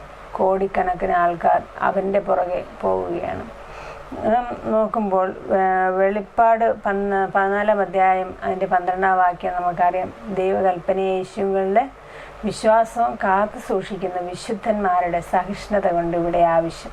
അപ്പം ദൈവകൽപ്പന കാത്തു സൂക്ഷിക്കുന്നവരും യേശുവിൽ വിശ്വാസമുള്ളവരുമാണ് ഇവിടെ ആവശ്യമെന്നിവിടെ പറഞ്ഞിരിക്കുന്നത്. എന്നാൽ ഇത് രണ്ടും തെറ്റിക്കുവാനാണ്, ഇത് രണ്ടും ഇല്ലാതാക്കുവാനാണ് എപ്പോഴും സാത്താൻ ശ്രമിച്ചുകൊണ്ടിരിക്കുന്നത്. അതുകൊണ്ട് തന്നെ നാം എപ്പോഴും ജാഗ്രതയുള്ളവരായിരിക്കണം. കാരണം പല രീതിയിൽ നമ്മെ തെറ്റിക്കുവാൻ വേണ്ടി പിശാച് ശ്രമിക്കും. നമ്മൾ നേരത്തെ കണ്ടതുപോലെ അത്ഭുതങ്ങൾ വഴിയും അടയാളങ്ങൾ വഴിയും സാത്താൻ നമ്മെ തെറ്റിക്കുവാൻ പല രീതിയിൽ നോക്കുന്നുണ്ട്. മത്തായി എഴുതിയ സുവിശേഷം 24, 23, 27 വരെ, 2 തെസ്സലോനിക്കർ 2:9, 12 ഇതൊക്കെ വായിക്കുമ്പോൾ നമുക്കവിടെ കള്ളപ്രവാചകന്മാരെ കുറിച്ചും കള്ളക്രിസ്തുക്കളെ കുറിച്ചും വെളിച്ചദൂതൻ്റെ വേഷം ധരിച്ചു വരുന്നവരെ കുറിച്ചും ഭോഷ്ക് വിശ്വസിക്കുമാറ് വ്യാജത്തിൻ്റെ വ്യാപാര ശക്തി അയക്കുന്നതിനെ കുറിച്ചുമെല്ലാം അവിടെ പറഞ്ഞിരിക്കുന്നു. അപ്പോൾ ഈ കാര്യങ്ങൾ നാം നോക്കുമ്പോൾ നാം ഒരു പരിധി കഴിയുമ്പോൾ എന്താണ്, കർത്താവ് യേശു ക്രിസ്തുവും ചിന്തിക്കുക, ഇവർ ഏതൊക്കെ രീതിയിൽ നമ്മൾ പറഞ്ഞിട്ടും മടങ്ങി വരുന്നില്ല. അപ്പോൾ അവർക്ക് നേരെ ദൈവം തന്നെ അവർക്ക് ഭോഷ്കിൻ്റെ ഒരു വിശുദ്ധന്മാർക്ക് വ്യാജത്തിൻ്റെ വ്യാപാര ശക്തി അയക്കുന്ന ഒരു സ്ഥിതി കടന്നു വരും. നമുക്കൊരു വാക്യം വായിക്കാം. 2 തെസ്സലോനിക്കർ 2-ാം അധ്യായം 9 മുതൽ 12 വരെയുള്ള വാക്യം. അധർമ്മമൂർത്തിയുടെ പ്രത്യക്ഷത നശിച്ചു പോകുന്നവർക്ക് സാത്താൻ്റെ വ്യാപാര ശക്തിക്കൊത്തവണ്ണം വ്യാജമായ സകല ശക്തിയോടും അടയാളങ്ങളോടും അത്ഭുതങ്ങളോടും അനീതിയുടെ സകല വഞ്ചനയും കൂടി ആയിരിക്കും. അവർ രക്ഷിക്കപ്പെടുവാൻ തക്കവണ്ണം സത്യത്തെ സ്നേഹിച്ച് കൈക്കൊള്ളായികയാൽ തന്നെ അങ്ങനെ ഭവിക്കും. സത്യത്തെ വിശ്വസിക്കാതെ അനീതിയിൽ രസിക്കുന്ന ഏവർക്കും ന്യായവിധി വരേണ്ടതിന് ദൈവം അവർക്ക് ഭോഷ്ക് വിശ്വസിക്കുമാറ് വ്യാജത്തിൻ്റെ വ്യാപാര ശക്തി അയക്കുന്ന ഒരു സ്ഥിതിവിശേഷം കടന്നു വരും. അതുപോലെ തന്നെ 2 കൊരിന്ത്യർ 11-ാം അധ്യായം അതിൻ്റെ 13, 14 വാക്യത്തിൽ ഇപ്രകാരം എഴുതിയിരിക്കുന്നു: ഇങ്ങനെയുള്ളവർ കള്ള അപ്പോസ്തലന്മാർ, കപടവേലക്കാർ, ക്രിസ്തുവിൻ്റെ അപ്പോസ്തലന്മാരുടെ വേഷം ധരിക്കുന്നു അത്രേ. അത് ആശ്ചര്യവുമല്ല. സാത്താൻ താനും വെളിച്ചദൂതൻ്റെ വേഷം ധരിക്കുന്നുവല്ലോ. ആകയാൽ അവൻ്റെ ശുശ്രൂഷക്കാർ നീതിയുടെ ശുശ്രൂഷക്കാരുടെ വേഷം ധരിച്ചാൽ അതിശയമില്ല. അവരുടെ അവസാനം അവരുടെ പ്രവൃത്തികൾക്ക് ഒത്തതായിരിക്കും. എന്തായാലും അവസാനമാകുമ്പോൾ എന്താണ്? ദൈവം അതിനനുസരിച്ചുള്ള പ്രതിഫലമാണ് നമുക്ക് നൽകുന്നത്. അതുകൊണ്ട് തന്നെ നമുക്ക് അനേകം അവസരങ്ങൾ ദൈവം തന്നിരിക്കുന്നു. സാത്താനോട് പോരാടാനുള്ള അവസരങ്ങൾ, ജയിച്ച് വരുവാനുള്ള സാഹചര്യങ്ങളൊക്കെ നമുക്ക് ഒരുക്കി തരും. അപ്പോൾ ആ സാഹചര്യങ്ങൾ നാം തക്കത്തിൽ വിനിയോഗിച്ചുകൊണ്ട് സാത്താനോട് ജയം നേടുവാൻ നാം ശ്രമിക്കേണ്ടത് വളരെ ആവശ്യമാണ്. അതുപോലെ തന്നെ ഒരിക്കലും ആ തന്ത്രത്തിൽ, വഞ്ചനയിൽ വീണുപോകാതെ ജാഗരൂകരായിരിക്കേണ്ടതും ആവശ്യമാണ് എന്ന് നമുക്ക് മനസ്സിലാക്കാൻ സാധിക്കും. പ്രേതാത്മവാദം തീർച്ചയായും സാത്താൻ്റെ വഞ്ചനയാണ്. മരിച്ചാലും ജീവിക്കും എന്ന് പറഞ്ഞ ആ സാത്താൻ, പാമ്പിൻ്റെ വേഷത്തിൽ നിങ്ങൾ മരിക്കയില്ല നിശ്ചയമെന്ന് ആദാമിനെയും ഹൗവയെയും പറ്റിച്ച ആ സാത്താൻ ഇന്നും മനുഷ്യകുലത്തെ പറ്റിച്ചുകൊണ്ടിരിക്കുകയാണ്. അതുകൊണ്ട് ആ പറ്റിക്കുന്നതിൽ, ആ വഞ്ചനയിൽ നമ്മൾ ഒരിക്കലും വീണു പോകാൻ ഇടയാവരുത്. വഞ്ചിക്കപ്പെടാതിരിക്കാൻ ക്രിസ്തു എങ്ങനെ മടങ്ങി വരുന്നു, മരിച്ചവരുടെ അവസ്ഥ എന്നിവയെക്കുറിച്ചുള്ള സത്യം മനസ്സിലാക്കുന്നതിന് വളരെ പ്രധാനമായിരിക്കുന്നത് എന്താണ്? വളരെ പ്രധാനമാണ് മരിച്ചവരുടെ അവസ്ഥ എപ്രകാരം. അത് നമ്മൾ ഇത്രയും പാഠം പഠിച്ചതിനനുസരിച്ച് നമുക്ക് മനസ്സിലാക്കുമ്പോൾ മരിച്ചവർ ഉറങ്ങുകയാണ്, അവരൊന്നും അറിയുന്നില്ല എന്ന് നമുക്ക് ഈ വാക്യങ്ങളിലൂടെ എല്ലാം മനസ്സിലാക്കുവാൻ സാധിക്കും. ആ ദേഹവും ദേഹിയും ഉറക്കത്തിൽ തന്നെയാണ്. അതായത് നാം ആ ശരീരം മുഴുവനായും ഉറക്കത്തിലാണ്. ഒരിക്കലും ആത്മാവ് ചുറ്റുമുള്ളവരുമായി സംസാരിക്കുകയോ അവരുടെ ശബ്ദത്തിൽ സംസാരിക്കുകയോ ഒന്നും ചെയ്യുന്നില്ല. ആ ദേഹം ഉറക്കത്തിൽ തന്നെയാണ്. അത് ദേഹത്തെയും ദേഹിയെയും നശിപ്പിക്കാൻ കഴിവുള്ള ദൈവത്തെയാണ് നാം ആരാധിക്കുന്നത്. അതുകൊണ്ട് തന്നെ നാം മരിക്കുമ്പോൾ ഉറക്കത്തിലാണ്. നാം ഉണരുന്നത് കർത്താവിൻ്റെ രണ്ടാം വരവിൽ മാത്രമാണെന്ന് നമുക്ക് മനസ്സിലാക്കാം. നമുക്ക് വെള്ളിയാഴ്ചത്തെ പാഠത്തിലേക്ക് പോകാം. കൂടുതൽ ചിന്തയ്ക്ക് നാം ഈ ലോകത്തിൽ നോക്കുമ്പോൾ പലതരത്തിലുള്ള പരീക്ഷണങ്ങൾ നാം ദിനംതോറും നേരിട്ടുകൊണ്ടിരിക്കുകയാണ്. കാരണം ലോകപ്രകാരം ഈ മരിച്ചു കഴിഞ്ഞാൽ ഉറക്കമല്ല, ആത്മാവ് ജീവിക്കുന്നുവെന്ന് പറയുന്നു. ഈ ഇടയ്ക്കൊരു പുസ്തകം ഇറങ്ങി, അതായത് ലീ സ്ട്രോബൽ എന്നാണ് അദ്ദേഹത്തിൻ്റെ പേര്. അദ്ദേഹം എഴുതിയ പുസ്തകം ദി കേസ് ഫോർ ഹെവൻ എന്നാണ് എൻ്റെ പേര്. അപ്പോൾ ഇദ്ദേഹം അതിൽ പറഞ്ഞിരിക്കുന്നത് മരിച്ചവർ ബോധപൂർവമായ അസ്തിത്വത്തിൽ ജീവിച്ചിരിക്കുന്നു എന്നാണ്. ഒരു ബോധപൂർവമായ ഒരു അസ്തിത്വം അവർക്കുണ്ട്, അതിൽ അവർ ജീവിച്ചിരിക്കുന്നു എന്നാണ് ഈ പുസ്തകത്തിൽ അദ്ദേഹം പറഞ്ഞിരിക്കുന്നത്. അതിന് ഉദാഹരണമായിട്ട് അനേകം ആൾക്കാരുടെ അനുഭവങ്ങൾ, അത് നമുക്ക് ഇപ്പോൾ കേട്ടിട്ടുണ്ടായിരിക്കും. NDE എന്ന് പറയും, നിയർ ഡെത്ത് എക്സ്പീരിയൻസ് എന്ന് പറയും.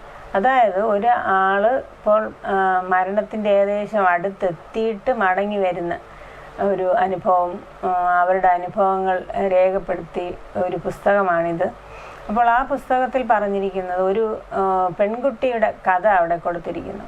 ആ പെൺകുട്ടി ശരിക്കും ഒരു ഹൃദയ ശസ്ത്രക്രിയയ്ക്ക് വിധേയമായി. അപ്പോൾ ആ സമയത്ത് കുറച്ച് ഗുരുതരമായ അവസ്ഥ. ആ സമയത്ത് ഈ കുട്ടി മരണത്തിൻ്റെ ആ നൂൽപ്പാലത്തിലൂടെ കടന്നു പോവുകയും അത് അവിടെ ചെന്ന് കഴിയുമ്പോൾ അതിൻ്റെ സഹോദരനെ കാണുകയും സഹോദരനെ കണ്ട് ആ സഹോദരനുമായി സംസാരിക്കുകയും അത് മടങ്ങി വീണ്ടും ജീവിതത്തിലേക്ക് മടങ്ങി വന്നപ്പോൾ ഇങ്ങനൊരു സ്ഥലത്ത് പോയി അവിടെ ചെന്ന് ഞാൻ എൻ്റെ സഹോദരനെ കണ്ടു എന്നൊക്കെ വന്ന് പറയുകയുണ്ടായി. അപ്പോൾ ഈ കുട്ടി ചോദിക്കുകയാണ്, എനിക്കങ്ങനെ സഹോദരൻ ഇല്ലല്ലോ, പിന്നെ എങ്ങനെ എനിക്ക് ആ സഹോദരനെ കാണുവാൻ സാധിച്ചു എന്ന് ചോദിച്ചു. അപ്പോൾ ആ മാതാപിതാക്കൾ പറയുകയാണ്, മകളെ, നിനക്കൊരു സഹോദരൻ ഉണ്ടായിരുന്നു. കാരണം നീ ജനിക്കുന്നതിന് മുമ്പ് ആ സഹോദരൻ മരിച്ചുപോയി. ആ സഹോദരനെ ആയിരിക്കും നീ കണ്ടത് എന്ന് അവരോട് പറയുകയാണ്. ഇത് ശരിക്കും സാത്താൻ്റെ വഞ്ചന തന്നെയാണ്. കാരണം ഞാൻ നേരത്തെ പറഞ്ഞതുപോലെ നടന്നു കഴിഞ്ഞ സംഭവങ്ങൾ തീർച്ചയായും സാത്താൻ അറിയാം. നാം പറഞ്ഞു കഴിഞ്ഞ സംഭവം എൻ്റെ മനസ്സിലുള്ളത് സാത്താൻ ഒരിക്കലും അറിയാൻ പോകുന്നില്ല. പക്ഷേ നാം എന്തെങ്കിലും പുറത്ത് പറഞ്ഞു കഴിഞ്ഞാൽ അത് സാത്താൻ അറിയാൻ സാധിക്കും. അപ്പോൾ ഈ സാത്താൻ ഇതെല്ലാം മനസ്സിലാക്കിയിട്ട് ആണ് പലരിലൂടെയും നമുക്ക് വിശ്വസിക്കാവുന്ന രീതിയിൽ തെളിവുകളോടുകൂടിയാണ് നമ്മുടെ മുന്നിലേക്ക് കടന്നു വരുന്നത്. അപ്പോഴെല്ലാം നാം ചിന്തിക്കേണ്ടത് ഇതിന് മാത്രം ബൈബിൾ വാക്യങ്ങൾ നമ്മൾ നേരത്തെ കണ്ടു. എത്രയുണ്ടായിരുന്നു ബൈബിൾ വാക്യങ്ങൾ? അത് 53 ബൈബിൾ വാക്യങ്ങൾ നമുക്ക് ഈ മരണം ഒരു ഉറക്കമാണെന്ന് നമുക്ക് മനസ്സിലാക്കും. അപ്പോൾ ഈ ബൈബിൾ വാക്യങ്ങളെല്ലാം തെറ്റാണെന്ന് നമുക്ക് വാദിക്കേണ്ടി വരും.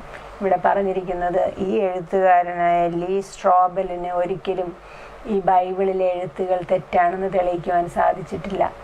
അയാൾ ഈ എക്സ്പീരിയൻസ്, നിയർ ഡെത്ത് എക്സ്പീരിയൻസിനെ കുറിച്ച് അനേകം എഴുതി, അനേകരുടെ അനുഭവങ്ങൾ എഴുതിയെങ്കിൽ തന്നെയും അതൊന്നും ഈ ബൈബിളിലെ വാക്യങ്ങളെ ഖണ്ഡിക്കുവാൻ കഴിഞ്ഞിട്ടില്ല. അതൊരിക്കലും അതിനെ തിരസ്കരിക്കുവാൻ കഴിഞ്ഞിട്ടില്ല. അതുകൊണ്ട് തന്നെ ഇവിടെ നാം ഉറപ്പിച്ച് വിശ്വസിക്കുന്നതും നമുക്ക് അത് ഉറപ്പായി പറയുവാൻ സാധിക്കുന്നതും മരണം ഒരു ഉറക്കമാണ്. അതൊരിക്കലും വേറൊരു ഘട്ടത്തിലേക്ക് പോകുന്നില്ല, വേറൊരു അവസ്ഥയിലേക്ക് നമ്മെ കൊണ്ടുപോകുന്നില്ല. അതൊരു ഉറക്കത്തിൻ്റെ അവസ്ഥ തന്നെയാണ്.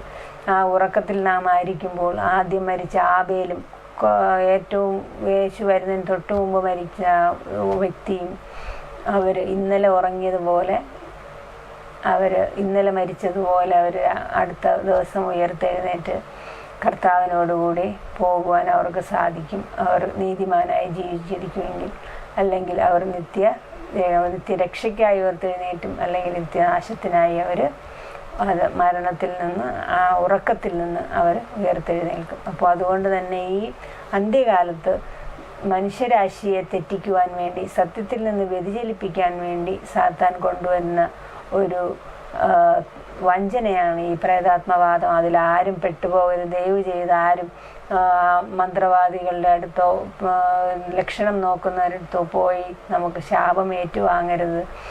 കാരണം ദൈവത്തിന് ആ വഴികളിലേക്ക് നാം പോകുന്നു എന്ന് കണ്ടു കഴിഞ്ഞാൽ നാം നേരത്തെ കണ്ടതുപോലെ തന്നെ പിന്നെ നമുക്ക് അതിൽ നിന്ന് തിരിച്ചു വരുവാൻ സാധിക്കുകയില്ല. നാമും ദൈവവും ചിന്തിക്കും, ഇതാ നാശത്തിലേക്ക് പോവുകയാണ്. ആ രീതിയിൽ തന്നെ നമ്മൾ പോവുകയും ചെയ്യും. അതുകൊണ്ട് അങ്ങനെയുള്ളൊരു നാശത്തിന് ഇടയാകാതെ നാം വിശ്വസിക്കുക, ബൈബിൾ വിശ്വസിക്കുക. നാം നോക്കുമ്പോൾ ഒരിക്കലും ഭയത്തിൽ നാം ജീവിക്കേണ്ട ആവശ്യമില്ല. നാം ആ ഒരു ആത്മവിശ്വാസത്തിൽ തന്നെ ദൈവത്തിൻ്റെ പ്രത്യാശയിൽ നാം ജീവിക്കേണ്ടതായ ആവശ്യമുണ്ട്. ദൈവത്തിൻ്റെ ആ ഭാഗ്യകരമായ പ്രത്യാശയിൽ നാം ജീവിക്കേണ്ടത് വളരെ ആവശ്യമാണ്. നമുക്ക് വെളിപ്പാട് 3-ാം അധ്യായം ഒരു 10-ാം വാക്യം അവസാനമായി വായിക്കാം. സഹിഷ്ണുതയെക്കുറിച്ചുള്ള എൻ്റെ വചനം നീ കാത്തുകൊണ്ടതിനാൽ ഭൂമിയിൽ വസിക്കുന്നവരെ പരീക്ഷിക്കേണ്ടതിന് ഭൂതലത്തിലെങ്ങും വരുവാനുള്ള പരീക്ഷാകാലത്ത് ഞാനും നിന്നെ കാക്കും. കാരണം ഈ പരീക്ഷകളിലെല്ലാം വിജയിച്ചതുകൊണ്ട് തന്നെ ഭൂതലത്തിലെങ്ങും വരുവാനുള്ള പരീക്ഷാകാലത്ത് ദൈവവും നമ്മെ കാക്കുമെന്നിവിടെ ഉറപ്പ് പറഞ്ഞിരിക്കുകയാണ്. അപ്പം അതുകൊണ്ട് തന്നെ അനീതിയുടെ എല്ലാ വഞ്ചനകളിലും മറികടക്കുവാൻ നാം ഈ വചനങ്ങൾ ഉറപ്പിക്കേണ്ട ആവശ്യമാണ്. ആ വചനങ്ങൾ മനസ്സിൽ ഉറപ്പിക്കുക. നമ്മൾ ഒരിക്കലും അത് ആത്മാവിന് അമർത്യതയില്ല. അതുപോലെ തന്നെ പ്രേതാത്മവാദത്തിലൊന്നും വിശ്വസിക്കേണ്ട ആവശ്യമില്ല. ഒരാൾ മരിച്ചാൽ അയാൾ ഉറക്കത്തിലാണ്. അയാൾ കർത്താവിൻ്റെ 2-ാം വരവിൽ പുനരുദ്ധാനം ചെയ്യുകയും യേശുവിൻ്റെ കൂടെ പോവുകയും ചെയ്യും. ആ ഓഹരി പ്രാപിക്കാൻ വേണ്ടി ആ സമയത്ത് എഴുന്നേറ്റ് വരും എന്ന് നമുക്ക് മനസ്സിലാക്കാം. നമുക്ക് ഇവിടെ ചോദ്യങ്ങൾ ചോദിച്ചിരിക്കുന്നു. മനസ്സിനെ സ്വാധീനിക്കാൻ സാത്താൻ ഏത് അനുയോജ്യമായ പ്രേതാത്മവാദ സ്വാധീനങ്ങൾ ഉപയോഗിച്ചേക്കാം? മാധ്യമങ്ങൾ എന്ത് പങ്കാണ് വഹിക്കുന്നത്?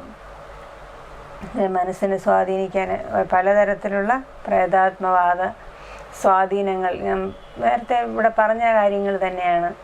പലതരത്തിലും സ്വാധീനിക്കും. കാരണം ഒരാളുടെ അനുഭവം വന്ന് പറയും, ചില ഫോട്ടോ കാണിക്കും, ഇതാണ് ഞാൻ കണ്ടത് എന്നൊക്കെ ചിലപ്പോൾ കാണിച്ചെന്നിരിക്കും. പക്ഷെ അതിലൊന്നും നാം വഞ്ചിതരാവാനും പാടില്ല. അത് നമുക്ക് വിശ്വസിക്കാനും പാടില്ല. നാം ഈ പാഠത്തിൻ്റെ തുടക്കത്തിൽ നാം കണ്ടു 19-ാം നൂറ്റാണ്ടിൽ ഫോക്സ് സഹോദരിമാർ അവർ പറയുകയുണ്ടായി, മരിച്ചവരുടെ ആത്മാക്കൾ ഉത്തരം നൽകും, നമ്മളെന്തെങ്കിലും ചോദ്യം ചോദിച്ചാൽ ഉത്തരം നൽകുമെന്നൊക്കെ പറയുകയുണ്ടായി. പക്ഷേ അവരുടെ വാദം തന്നെ അത് വ്യാജമാണെന്ന് അവർ തന്നെ അവസാനം സമ്മതിക്കുകയുണ്ടായി. അതുപോലെ തന്നെ ഓരോന്നും അവരുടെ താൽക്കാലിക ലാഭത്തിനായിരിക്കും അവരോരോ കാര്യങ്ങൾ ചെയ്യുന്നത്. ഇപ്പോൾ വ്യാജ ആരാധന തന്നെ, അതുപോലെ തന്നെ വ്യാജമായ പ്രേതാത്മ ബാധ ഒഴിപ്പിക്കൽ, അങ്ങനെയുള്ള കാര്യങ്ങൾ, അതുപോലെ തന്നെ വ്യാജ സൗഖ്യം, അവിടെ എല്ലാം തന്നെ അവരുടെ സ്വന്തം ലാഭത്തിന് വേണ്ടി തന്നെയാണ് അവർ പ്രവർത്തിക്കുന്നത് നമുക്ക് മനസ്സിലാക്കാൻ സാധിക്കും. അതുപോലെ ഇത് പ്രചരിപ്പിക്കുന്ന മാധ്യമങ്ങളുണ്ട്. ആ മാധ്യമങ്ങളും അവരുടെ പിടിയിൽ തന്നെ പെട്ടു. എന്നാൽ അവരുടെ മുന്നിൽ നമുക്ക് സത്യങ്ങൾ തുറന്നു പറയാൻ സാധിച്ചാൽ, അവരെ സ്വാധീനിക്കുവാൻ സാധിച്ചാൽ അത് വളരെ നല്ല കാര്യമാണ്. ഇതെല്ലാം തെറ്റാണ് എന്ന് പറയുവാൻ നമുക്ക്, തെളിയിക്കുവാൻ നമുക്ക് സാധിച്ചാൽ അത് ശരിക്കും അവരെയും കൂടി ദൈവഭാഗത്താക്കുവാൻ വേണ്ടി നമുക്ക് അതിന് കഴിയും. അതുപോലെ തന്നെ പ്രിയപ്പെട്ട ഒരാളെ നഷ്ടപ്പെട്ടു, ഈ വ്യക്തി സ്വർഗത്തിലാണെന്ന് വിശ്വസിക്കുന്ന ഒരു സുഹൃത്തുമായി നിങ്ങളുടെ വിശ്വാസം എങ്ങനെ പങ്കിടും? ഇപ്പോൾ ഒരാൾക്ക് പ്രിയപ്പെട്ട ആൾ നഷ്ടപ്പെട്ടാൽ സ്വർഗത്തിലാണെന്ന് പറയുന്നത് എങ്ങനെ നമുക്കതിനെ മാറ്റിയെടുക്കാൻ സാധിക്കുക? ആ ചിന്താഗതി നമ്മുടെ മനപ്പാഠ വാക്യം തന്നെ നമുക്ക് അവരോട് പറഞ്ഞു കൊടുക്കാൻ. കാരണം കർത്താവ് തന്നെ ഗംഭീരനാദത്തോടും പ്രധാന ദൂതൻ്റെ ശബ്ദത്തോടും ദൈവത്തിൻ്റെ കാഹളത്തോടും കൂടി സ്വർഗത്തിൽ നിന്ന് ഇറങ്ങി വരും. അപ്പോഴാണ് നമ്മൾ സ്വർഗത്തിൽ പോകുന്നത്. അതുകൊണ്ട് ആ വരുമെന്നുള്ള ആ ഒരു വിശ്വാസം നമുക്കുണ്ടെങ്കിൽ ഒരിക്കലും മരിച്ച ആൾ സ്വർഗത്തിൽ പോയിട്ടില്ല, പിന്നെയാണ് വന്ന് നമ്മെ കൂട്ടിക്കൊണ്ടു പോകുന്നതെന്ന് നമുക്ക് അവരോട് പറഞ്ഞു കൊടുക്കുവാൻ സാധിക്കും. അതുപോലെ തന്നെ ആ ആളോട് പറയാൻ എന്താണ് ഉചിതമായിട്ട്, എന്താണ് അനുയോജ്യമല്ലാത്തത്, ആ ആളോട് നമ്മൾ പറയാം. തീർച്ചയായും ഇപ്പോൾ നിങ്ങളുടെ പ്രിയപ്പെട്ട ആൾ ഉറക്കത്തിലാണ്. ആ ആളിന് തീർച്ചയായും കർത്താവായ യേശുക്രിസ്തു ഉയർത്തെഴുന്നേറ്റത് കൊണ്ട് തന്നെ ആ ആളും ഉയർത്തെഴുന്നേൽക്കും, അതിന് യാതൊരു പ്രയാസവുമില്ല. പക്ഷേ ഇപ്പോൾ ഉറക്കത്തിലാണ്. കർത്താവ് വരുമ്പോൾ തീർച്ചയായും ആ നാളിൽ ഉയർത്തെഴുന്നേൽക്കുക തന്നെ ചെയ്യാം. അപ്പോൾ നിങ്ങൾക്ക് നിങ്ങളുടെ ആ പ്രിയപ്പെട്ട ആളിനെ നിങ്ങൾക്ക് കാണുവാൻ സാധിക്കുമെന്നുള്ള പ്രത്യാശ നമ്മൾ അവർക്ക് കൊടുക്കണം. അപ്പോൾ നമുക്ക് ഇന്നത്തെ പാഠത്തിൽ നമുക്ക് പ്രേതാത്മവാദത്തിനെ കുറിച്ചാണ് പഠിച്ചത്. പ്രേതാത്മവാദം വെളിപ്പെട്ടു. അപ്പോൾ ഈ പാഠം എല്ലാവർക്കും ഗുണകരമായി എന്ന് ഞാൻ വിശ്വസിക്കുന്നു.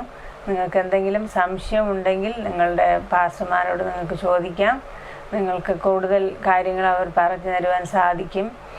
അത് ഒരിക്കലും സാത്താൻ്റെ വഞ്ചനയിൽ നാം പെട്ട് ഭയത്തിലും ഭീതിയിലും പെട്ട് ഒരു മന്ത്രവാദിയോ ഒരു ആഭിചാരക്കാരനോ കാണാൻ പോകേണ്ട ഒരാവശ്യമില്ല. അങ്ങനെ പോയാൽ ശരിക്കും ദൈവത്തിനും അത് വിഷമമാവും. പിന്നെ നാം വായിച്ചതുപോലെ തന്നെ ആ പാതയിൽ നമ്മളങ്ങ് വീണു പോയി കഴിഞ്ഞാൽ പിന്നെ നമുക്കതിൽ നിന്ന് തിരിച്ചു വരുവാൻ പ്രയാസകരമായി തീരും. സാത്താൻ്റെ വഞ്ചനയിൽ നാം പെട്ടുപോവുകയും ചെയ്യും. അതുകൊണ്ട് ഒരിക്കലും അതിൽ പെടാതെ കാത്തു സൂക്ഷിക്കാം. ദൈവം നമ്മൾ ഓരോരുത്തരെയും അനുഗ്രഹിക്കുമാറാകട്ടെ. പ്രാർത്ഥിക്കും. ഞങ്ങളത് വാത്സല്യമായി സ്നേഹിക്കുന്ന സ്വർഗ്ഗസ്ഥ പിതാവേ, കർത്താവെ, ഈ ദിവസത്തിൻ്റെ നല്ല സമയത്തിനായി സ്തോത്രം ചെയ്യുന്നു. കർത്താവെ, കഴിഞ്ഞ ആഴ്ചവട്ട കാലം മുഴുവനും അവിടുത്തെ കൃപയിൽ ഞങ്ങളെ സൂക്ഷിച്ചു. ഇനി വരുന്ന ആഴ്ചയിൽ അവിടെ നിന്ന് കാത്തു സൂക്ഷിക്കണമേ എന്ന് യാചിക്കുന്നു. ഞങ്ങൾക്ക് ലഭിച്ചിരിക്കുന്ന ഓരോ നന്മകളെ ഓർക്കുന്നു കർത്താവ്. ഞങ്ങളിന്ന് പ്രത്യേകിച്ച് പ്രേതാത്മവാദത്തെക്കുറിച്ച് പഠിച്ചു. കർത്താവേ, ഇത് സാത്താൻ്റെ ഒരു വഞ്ചനയാണെന്ന് ഞങ്ങൾ മനസ്സിലാക്കുന്നു. ഈ വഞ്ചനയിൽ നാം പെട്ടുപോകാതെ കർത്താവെ, ദൈവത്തിൻ്റെ വചനത്തിൽ ആശ്രയിച്ചുകൊണ്ട്, വചനത്തിൽ അടിയുറച്ച് വിശ്വസിച്ചുകൊണ്ട് നമ്മൾ മുന്നോട്ട് പോകുകയാണെങ്കിൽ തീർച്ചയായും ഈ മരണം ഒരു ഉറക്കമാണെന്നും പിന്നെ യേശു വീണ്ടും വരുമ്പോൾ ഉയർത്തെഴുന്നേൽക്കുമെന്നും നമ്മൾ മനസ്സിലാക്കി പഠിക്കുവാൻ അവിടെ ഇടയാക്കണമേ. അതിന് ഈ പാഠം ഉപകാരപ്പെടണമേ എന്ന് യാചിക്കുന്നു. ഈ പഠിച്ച ഓരോരുത്തരെ ഓർത്ത് പ്രാർത്ഥിക്കുന്നു. എല്ലാവരും അവിടെ നിന്ന് അനുഗ്രഹിക്കുക. അവരുടെ ആവശ്യങ്ങൾ അവിടെ നിന്ന് കൂടിയിരിക്കണമേ. വീണ്ടും ഇനിയും കണ്ടുമുട്ടുവോളം അവിടുത്തെ കൃപയിൽ സൂക്ഷിക്കണം. ഞങ്ങൾ ഈ വചനം എല്ലാവരിലും എത്തിച്ചുകൊണ്ട് അവിടുത്തെ വരവിനെ ത്വരിതപ്പെടുത്താൻ അവിടെ നിന്ന് ഇടയാക്കണം. ചോദിച്ചൊലിവരും നന്മകളെ കൊണ്ട് നിറയ്ക്കണം. രക്ഷ എന്നതും പ്രാർത്ഥനയ്ക്കുള്ളുമാറാണ് സ്വർഗ്ഗസ്ഥ പിതാവേ. ആമേൻ.